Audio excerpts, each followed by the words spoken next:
దుబాయ్లో భారీ అగ్ని ప్రమాదం జరిగింది. టాచ్ టవర్లో పెద్ద ఎత్తున మంటలు చెలరేగాయి. మంటలు చెలరేగిన వెంటనే అందులో ఉన్నవారంతా అప్రమత్తమై బయటకు వెళ్లిపోయారు. అగ్నిమాపక సిబ్బంది, రెస్క్యూ టీమ్స్ సకాలంలో చేరుకుని సహాయక చర్యలు చేపట్టాయి. దీంతో ఈ ప్రమాదంలో ఎవరికీ ఎటువంటి ప్రమాదం కాలేదు. కొద్దిమందికి మాత్రం స్వల్పంగా గాయాలైనట్లు తెలుస్తోంది. కొన్ని గంటల పాటు శ్రమించి మంటలను అదుపులోకి తెచ్చారు అగ్నిమాపక సిబ్బంది.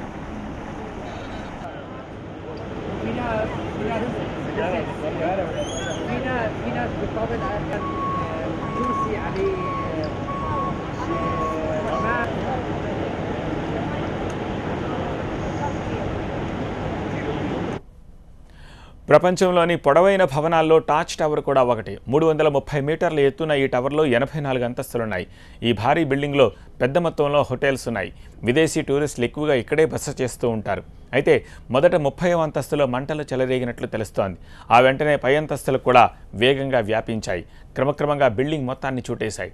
అగ్ని ప్రమాదంలో బిల్డింగ్ చాలా వరకు దెబ్బతింది. దాదాపు 40 అంతస్తులు మంటల్లో కాలిపోయాయి.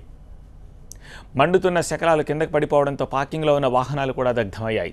ప్రమాదంలో టూరిస్టులు, స్థానికులు తీవ్ర భయాందోళనలకు గురయ్యారు. గతంలో 2015లోనూ ఇదే టవర్లో అగ్ని ప్రమాదం జరిగింది. స్థానికులు, అధికారులు అప్రమత్తం అవడంతో అప్పుడు కూడా ఎలాంటి ప్రాణ నష్టం జరగలేదు.